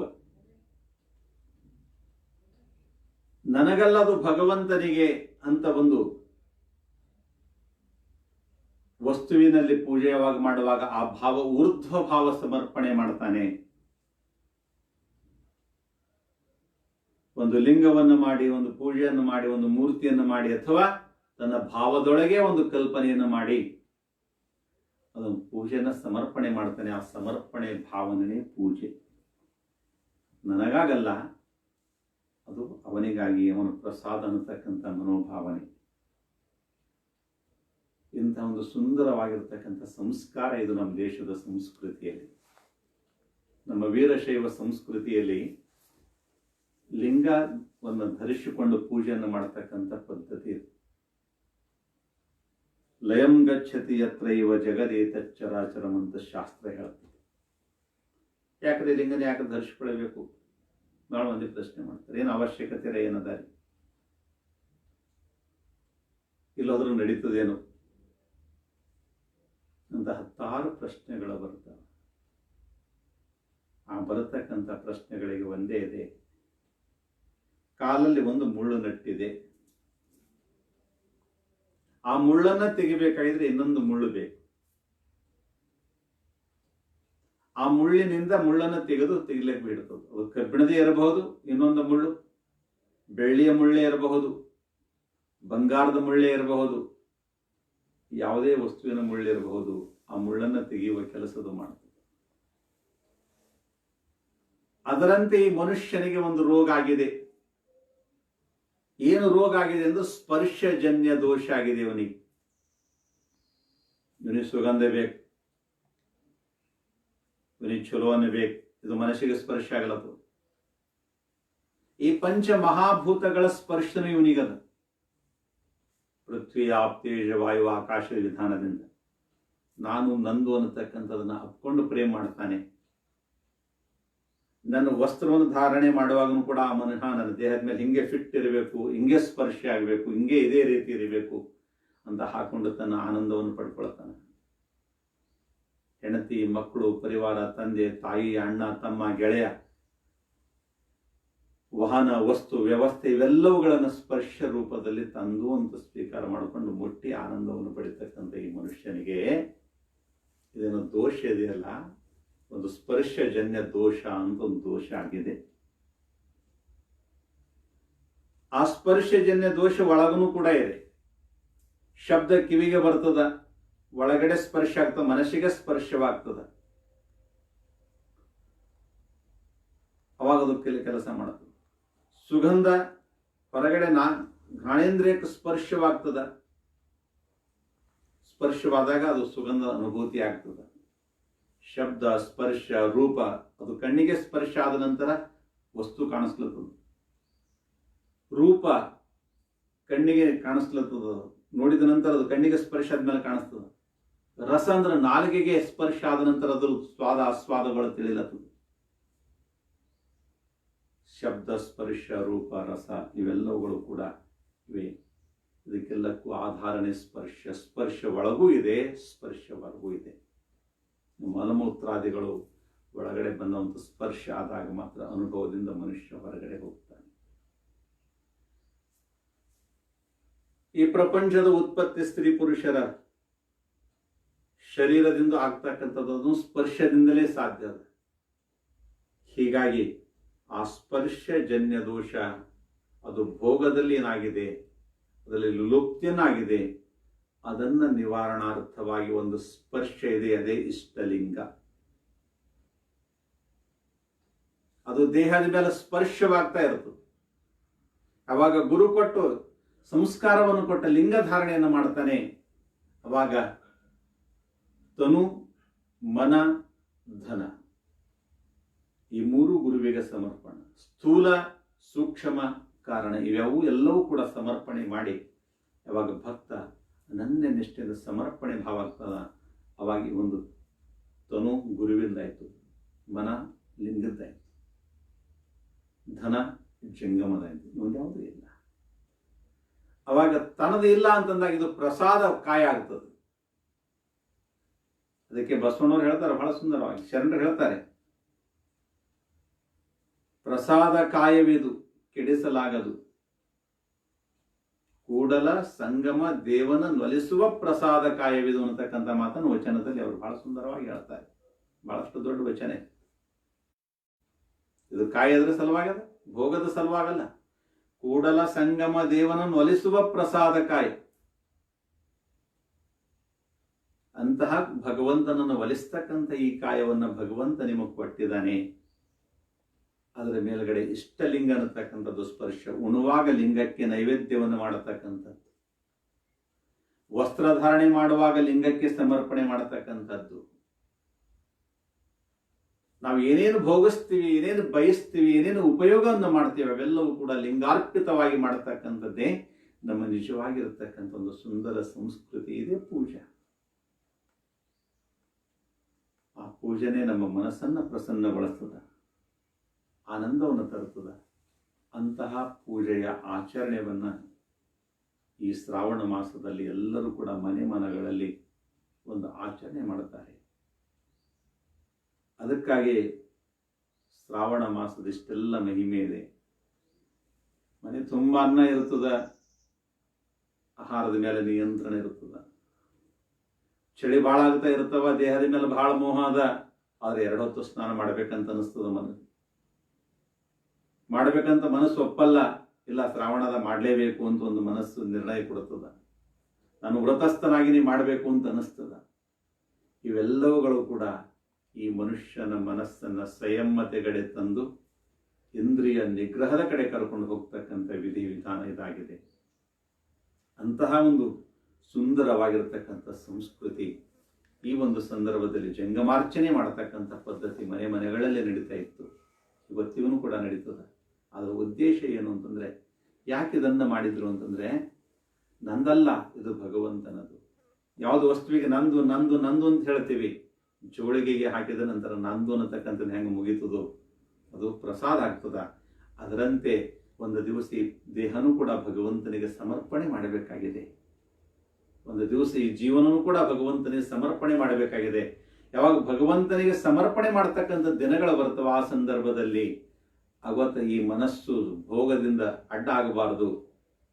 ಅದು ಭಗವಂತನಿಗೆ ಸಮರ್ಪಣೆ ಆಯಿತು ಅಂತಂದಾಗ ಅದು ಶಿವ ಸಾನ್ನಿಧ್ಯವನ್ನು ಸೇರುತ್ತದೆ ಅಂತಕ್ಕಂಥ ಸುಂದರ ಸಂಸ್ಕೃತಿ, ಮೋಕ್ಷದ ಸಂಸ್ಕೃತಿ ಅದು. ಅದಕ್ಕೆ ನಮ್ಮ ದೇಶದ ಸಂಸ್ಕೃತಿಯಲ್ಲಿ ದಕ್ಷಿಣ ಅಂತಕ್ಕಂಥ ಶಬ್ದ. ಯೋಗಿಗಳು, ತಪಸ್ವಿಗಳು, ಜಂಗಮರು ಮನೆಗೆ ಬಂದ ತಕ್ಷಣನೇ ಅವರಿಗೆ ದಾನವನ್ನು ಮಾಡತಕ್ಕಂಥದ್ದು, ಅವರಿಗೆ ವೇಟ್ ಮಾಡತಕ್ಕಂಥದ್ದಲ್ಲ. ಒಂದು ಎಷ್ಟು ಪ್ರತೀಕ್ಷೆ ಮಾಡಬೇಕು ಅಂತಂದ್ರೆ, ಒಂದು ಆಕಳು ಹಿಂಗ ಕಾಲೆತ್ತಿ ಕಾಲ ಇಡುವುದರೊಳಗಾಗಿ ಅವರಿಗೆ ದಾನ ಕೊಟ್ಟು ಮುಗಿಸಿದಿರಬೇಕು. ಅದಕ್ಕೆ ಒಂದು ಕ್ಷಣ ಅಂತ ಹೇಳ್ತಾರೆ. ದಕ್ಷಿಣ ಅಂದ್ರೆ ದುಡ್ಡು ಅಂತಲ್ಲ, ದಕ್ಷ ಕ್ಷಣ. ಈ ಕ್ಷಣ ಬಂದಿದೆ, ಮತ್ತು ಅವ್ರು ಹೋದ ನಂತರ ಪುನಃ ಅವ್ರು ಸಿಗೋದಿಲ್ಲ. ಕೂಡ ಅಷ್ಟು ನಿಂದ್ರಬಾರ್ದು. ಜಸ್ಟ್ ಒಂದು ಆಕಳ ಕಾಲೆತ್ತಿ ಕಾಲಿಡೋದ್ರೊಳಗಾಗಿ ಅವರು ಜಾಗ ಖಾಲಿ ಮಾಡ್ಕೊಂಡು ಹೋಗ್ಬೇಕು. ಅಂದಾಗ ಅದು ದಾನ ಸ್ವೀಕೃತಿ ಆಯ್ತು. ಇಲ್ಲ ಅದರದ್ದು ಭಿಕ್ಷೆ ಆಯ್ತು. ಹೊಟ್ಟಿಗಾಗಿ ಭೀಕ್ ಮಾಂಗ್ನೇಕ ಅಂತಾರಲ್ಲ, ಭಿಕ್ಷಾ ಬೇರೆ, ಹೊಟ್ಟಿಗಾಗಿ ಬಿಡತಕ್ಕಂಥದ್ದು ದಾನ ಬೇರೆ. ದಾನದಲ್ಲೇನಿದೆ, ಭಕ್ತ ಕುಡ್ಲಿಕ್ಕೆ ಅವಕಾಶ ಮಾಡಿಕೊಡ್ತಕ್ಕಂಥದ್ದು ಇದು ಸಂಸ್ಕೃತಿ. ಇಷ್ಟೆಲ್ಲ ಒಂದು ಸೂಕ್ಷ್ಮವಾಗಿರ್ತಕ್ಕಂಥ ವಿಜ್ಞಾನ ಮನುಷ್ಯನ ಮನಸ್ಸನ್ನ ಎತ್ತರಕ್ಕೆ ಬೆಳೆಸ್ತಕ್ಕಂಥ ಒಂದು ಪ್ರಕ್ರಿಯೆ. ಇದೆಲ್ಲವೂ ಕೂಡ ನಮ್ಮ ದೇಶದ ಸಂಸ್ಕೃತಿಯಲ್ಲಿ ಬೆಳೆದು ಬಂದಿದೆ. ಅಂತಹ ಒಂದು ವಿಧಿವಿಧಾನ ಈ ಧರ್ಮ ಬೋಧನೆ ನಾವು ಮಾಡ್ತಾ ಇದ್ದೀವಿ. ಅಹಿಂಸಾ ಸತ್ಯಮಸ್ತೇಯಂ ಬ್ರಹ್ಮಶ್ಚರ್ಯಂ ದಯಾಕ್ಷಮ ದಾನಂ ಪೂಜಾ ಜಪೋಧ್ಯಾನಂ. ಜಪ ಮತ್ತು ಧ್ಯಾನಗಳು ಇವು ಏನು ಮಾಡ್ತಾವ ಅಂತಂದ್ರೆ ಕೇವಲ ಮಣಿ ಅಣಿಸ್ಕೊತ ಕೊಡ್ಬೇಕಂತಲ್ಲ. ಯಾವಾಗ ನಾವು ಆ ಮಂತ್ರ ಸಹಿತವಾಗಿ ಮಣಿನ ಎಳಿಲಿಕ್ಕೆ ಪ್ರಾರಂಭ ಮಾಡ್ತೀವಿ, ಅವಾಗ ಮನಸ್ಸು ಆ ಮಣಿ ಮತ್ತು ಮಂತ್ರದಲ್ಲಿ ಲೀನಾಗಿ ಹೋಗಿದೆ. ಒಂದು ಮಂತ್ರ ಒಂದು ಮಣಿ, ಒಂದು ಮಂತ್ರ ಒಂದು ಮಣಿ, ಒಂದು ಮಂತ್ರ ಒಂದು ಮಣಿ, ಈ ರೀತಿ ಕ್ರಮೇಣ ಮಾಡಿಕೊಂಡು ಹೋದಾಗ ಇಡೀ ಆ ಮನಸ್ಸು ಏಕಾಗ್ರತೆಗೆ ದಾರಿಯಾಗ್ತದ. ಆ ಏಕಾಗ್ರತೆನೇ ಯೋಗದ ಕಡೆ ಹೋಗ್ತದ. ಯೋಗಾಶ್ಚಿತ್ತ ವೃತ್ತಿ ನಿರೋಧ ಅಂತ ಹೇಳ್ತಾರೆ. ಆ ಯೋಗ ಏನ್ ಮಾಡ್ತದಂದ್ರ ಚಿತ್ತವೃತ್ತಿಯನ್ನ ನಿರೋಧ ಮಾಡ್ತದ. ಚಿತ್ತವೃತ್ತಿ ಯಾವಾಗ ನಿರೋಧ ಆಗ್ತದ ಅದೇ ಧ್ಯಾನ, ಧಾರಣ, ಸಮಾಧಿ ಅನ್ನತಕ್ಕಂಥದ್ದು. ಜಪದಿಂದ ಧಾರಣೆ ಆಗ್ಲಿಕ್ಕೆ ಶುರು ಆಗ್ತದ. ಆ ಧ್ಯಾನವನ್ನ ಗಟ್ಟಿ ಆಗ್ಲಿಕ್ಕೆ ಶುರು ಆಗ್ತದ. ಅದನ್ನೇ ಸಮಾಧಿ ಅವಸ್ಥೆ ಕರ್ಕೊಂಡು ಹೋಗ್ತಕ್ಕಂಥ ಒಂದು ಸುಂದರ ಪದ್ಧತಿ ಇಂಥದ್ದು. ಹೀಗಾಗಿ ಸುಮ್ಮನೆ ನಾವು ಜಪ ಮಾಡಂದ್ರೆ ಗುರುಗಳಂತ ಜಪ ಮಾಡೋದಲ್ಲ. ನೀವು ಜಪ ಮಾಡ್ತಿದ್ರೆ ಪ್ರಕೃತಿ ನಿಮ್ಮ ಜೊತೆ ಮಂತ್ರ ಉಚ್ಚಾರ ಮಾಡ್ತಾ ಇದೆ ಅನ್ನತಕ್ಕಂಥದ್ದು ಆ ಶಕ್ತಿ, ಪಾಸಿಟಿವ್ ಎನರ್ಜಿ ನಿಮ್ಮನ್ನು ಕ್ರಿಯೇಟ್ ಮಾಡಬೇಕು. ಒಂದು ಲೈಟ್ ಒಂದು ಜಾಗದಾಗ ಹಾಕಿದ್ರೆ ಇಡೀ ರೂಮನ್ನ ಹೆಂಗೆ ಪ್ರಕಾಶ ಮಾಡ್ತದೋ, ಲೈಟ್ ಇದ್ದಿದ್ದೆಷ್ಟು ಒಂದು ಕ್ಷೇತ್ರದಲ್ಲಿ ಅದೆಷ್ಟೆಲ್ಲ ಪ್ರಕಾಶ ಹೆಂಗೆ ಮಾಡ್ತದ ಅಂದಾಗ ಆ ಕಲೆಗಳು ಅಥವಾ ಆ ತರಂಗಗಳು ಹೆಂಗೆ ಆವರಿಸಿಕೊಂಡು ಹೋಗ್ತಾವೋ ಅದರಂತೆ ನಿಮ್ಮ ಮಂತ್ರಮಯವನ್ನು ಸ್ಮರಣೆ ಮಾಡ್ತಾ ಇದ್ದಾಗ ನಿಮ್ಮ ಜೊತೆ ಪ್ರಕೃತಿಯೂ ಕೂಡ ಮಂತ್ರ ಅನ್ನುತ್ತಾ ಇದೆ ಅನ್ನತಕ್ಕಂಥದ್ದು. ಅಪ್ಪರು ರಾಚೋಟಿ ಗುರುಗಳು, ರಾಚೋಟಿ ಶಿವಾಚಾರ್ಯ ಬಹಳ ಸುಂದರ ಮಾತನ್ನು ಹೇಳ್ತಿದ್ರು. ಕಲ್ಲು ಕಲ್ಲು, ಮಣ್ಣು ಮಣ್ಣು, ಗಾಡಿ ಗಾಡಿ, ನೀನು ಎಲ್ಲಿ ಕುಂತಿದ್ದ ಆ ಮನೆಯ ಪ್ರತಿ ಒಂದು ರೀತಿಯೂ ಕೂಡ ಮಂತ್ರ ಹೇಳಬೇಕಪ್ಪ ಅಂತ ಹೇಳ್ತಿದ್ರು ಅವರು. ಎಷ್ಟು ಬಹಳ ಅದ್ಭುತ ಮಾತಿತ್ತು, ಬಹಳ ಪರಿಪೂರ್ಣ ಶಬ್ದ ಇದು. ಅವ್ರೇನ್ ಹೇಳ್ತಿದ್ರು, ನೀನು ಆ ರೀತಿಗೆ ನೋಡಿದ್ರೆ ರೀತಿನೂ ಕೂಡ ಮಂತ್ರ ಹೇಳಬೇಕು, ಕಲ್ಲಿಗೆ ನೋಡಿದ್ರೆ ಕಲ್ಲು ಕೂಡ ಮಂತ್ರ ಹೇಳತ್ತದ. ವಿಚಾರ ಮಾಡಿ ನೋಡಿದ್ರೆ ಇದು ಹುಚ್ಚ ಅನಿಸ್ತದೆ, ಇದು ಹೆಂಗೆ ಸಾಧ್ಯ ಅದ ರೀ ಅಂತ. ಆದರೆ ನೋಡುವ ಕಣ್ಣು, ನೋಡುವ ಮನಸ್ಸು ಇತ್ತು ಅಂತಂದ್ರೆ ನಿಶ್ಚಿತವಾಗಿ ಅದರಲ್ಲೂ ಕೂಡ ಆ ಮಂತ್ರ ಕಾಣಿಸ್ತದ, ಆ ದೈವಿ ಶಕ್ತಿ ಕಾಣಿಸ್ತದ. ಇಂತಹ ದೊಡ್ಡದಾಗಿರ್ತಕ್ಕಂಥ ಸಾಧನೆ ಇದರಲ್ಲಿದೆ. ಇದಕ್ಕಾಗಿ ಶ್ರಾವಣ ಮಾಸದಲ್ಲಿ ನೀವೆಲ್ಲರೂ ಕೂಡ ಪೂಜೆ ಮಾಡ್ತಾ ಇದ್ದೀರಿ, ಮಾಡ್ರಿ. ಜಪ ಮಾಡ್ತಾ ಇದ್ದೀರಿ, ಮಾಡ್ರಿ. ಧ್ಯಾನ ಮಾಡ್ತಾ ಇದ್ದೀರಿ, ಇನ್ನೂ ಚೆನ್ನಾಗಿ ಮಾಡ್ರಿ. ಇದರ ಜೊತೆಯಲ್ಲಿ ನಿಮ್ಮ ಬದುಕನ್ನು ಸುಂದರವಾಗಿ ಕಟ್ಟಿಕೊಳ್ಳ್ರಿ. ಎಲ್ಲರೂ ಕೂಡ ಆರೋಗ್ಯದ ಕಡೆ ಗಮನ ಕೊಡ್ರಿ. ಮನೆಯಲ್ಲಿ ಪ್ರೀತಿ ಪ್ರೇಮದಿಂದ ಬದುಕಲಿಕ್ಕೆ ಕಲೀರಿ. ಯಾಕಂದ್ರೆ ಬದುಕು ಬಹಳ ಸಣ್ಣದಿದೆ. ಆ ಬದುಕಿನಲ್ಲಿ ಇರುವಷ್ಟು ದಿವಸ ಮಾತ್ರ ಪ್ರೀತಿ ಪ್ರೇಮದಿಂದ ಮಾಡೋಣ. ಮನಸ್ಸು ಶಾಂತವನ್ನು ಮಾಡಿಕೊಂಡು ಸಾಧಿಸುವುದೇನಿದೆ ಈ ಜಗತ್ತಿನೊಳಗೆ. ಅದಕ್ಕಾಗಿ ಯಾವುದೇ ಒಂದು ಕೆಲಸವನ್ನು ಮಾಡುವಕ್ಕಿಂತ ಪೂರ್ವದಲ್ಲಿ ವಿಚಾರವನ್ನು ಮಾಡಿ. ಈ ಒಂದು ಪ್ರಸಂಗದಲ್ಲಿ ನಿಮ್ಮೆಲ್ಲರಿಗೂ ಒಂದು ನೆನಪು ಬರ್ತಕ್ಕಂಥದ್ದು, ನೆನಪಿರುವ ಸಲುವಾಗಿ ಒಂದು ಘಟನೆ ಹೇಳ್ತೀನಿ. ಮಹಾಭಾರತದಲ್ಲಿ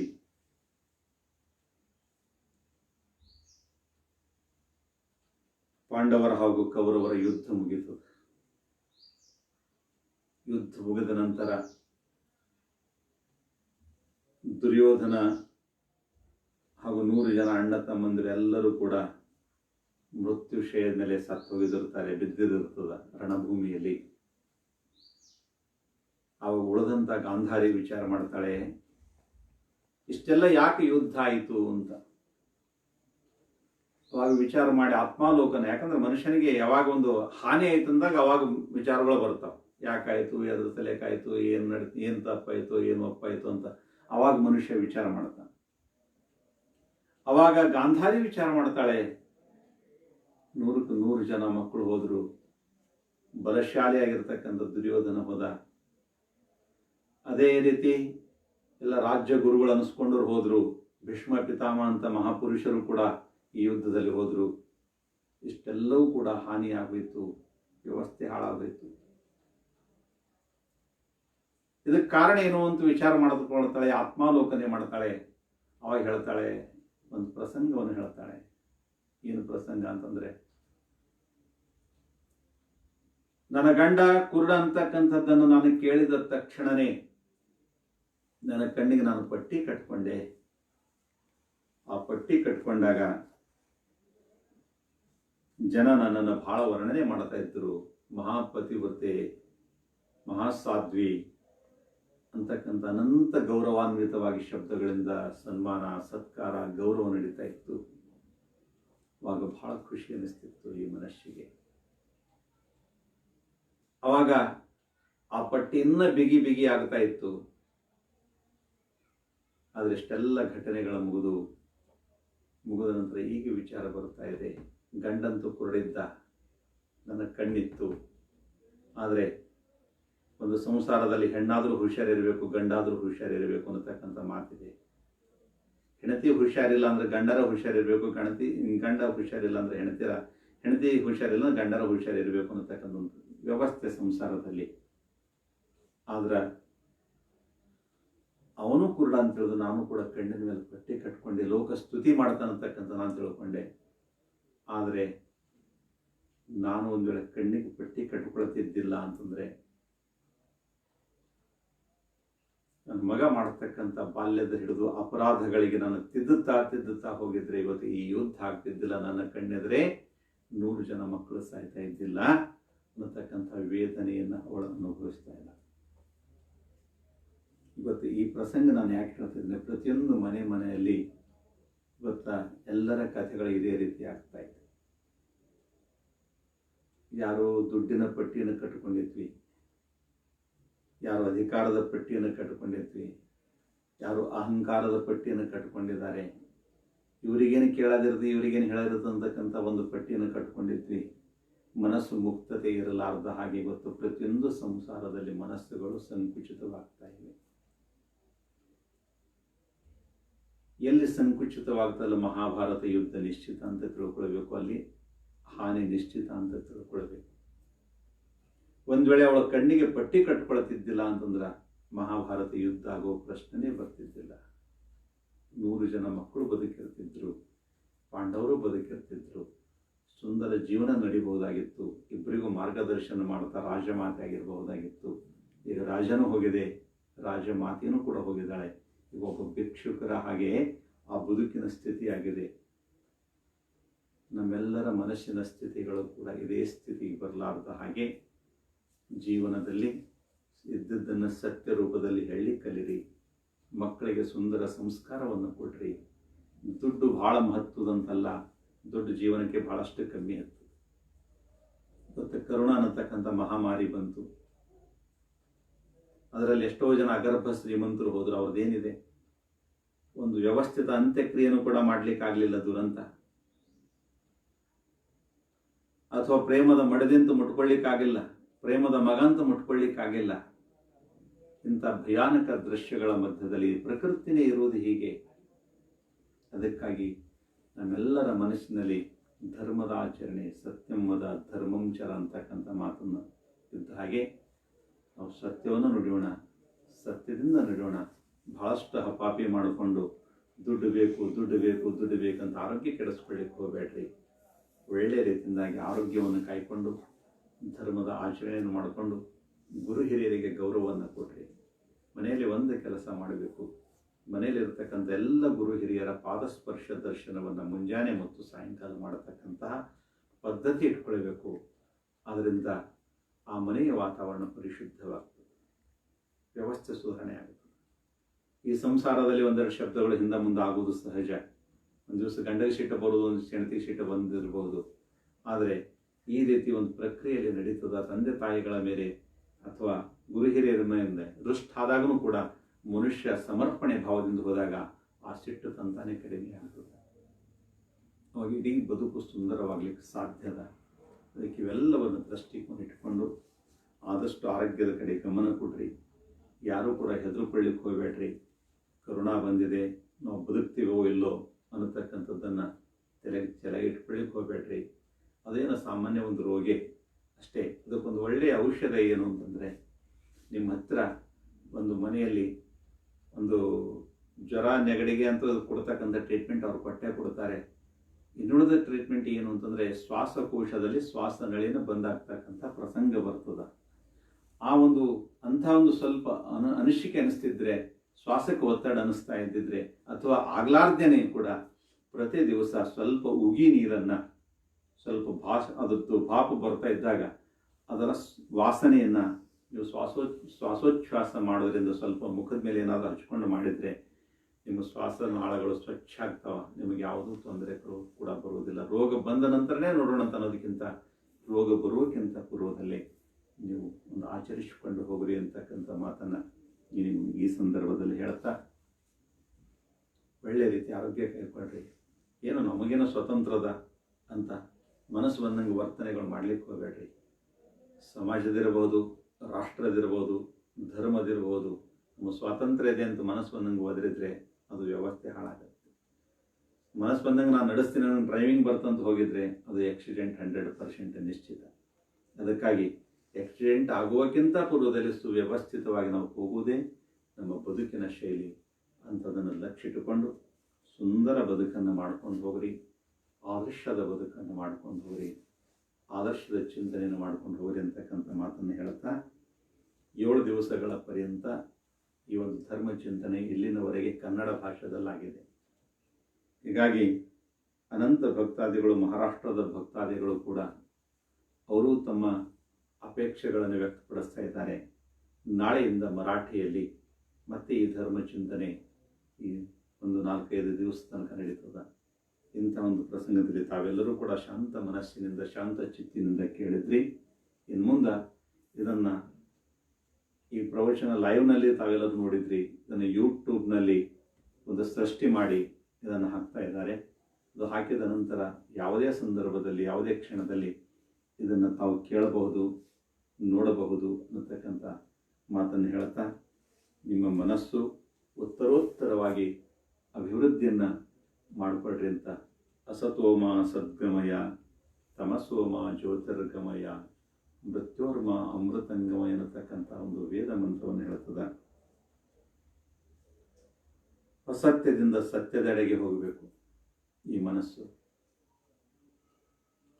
ತಮಸ್ಸಂದ್ರ ಅಂಧಕಾರದಿಂದ ಜ್ಯೋತಿಯ ಕಡೆ ಈ ಮನಸ್ಸು ಹರಿತಾ ಇರಬೇಕು. ಅಂದರೆ ನಿರಂತರ ಸಕಾರಾತ್ಮಕ ಚಿಂತನೆಗಳ ಕಡೆ ಮಾಡ್ಕೊಂಡು ಹೋಗಬೇಕು.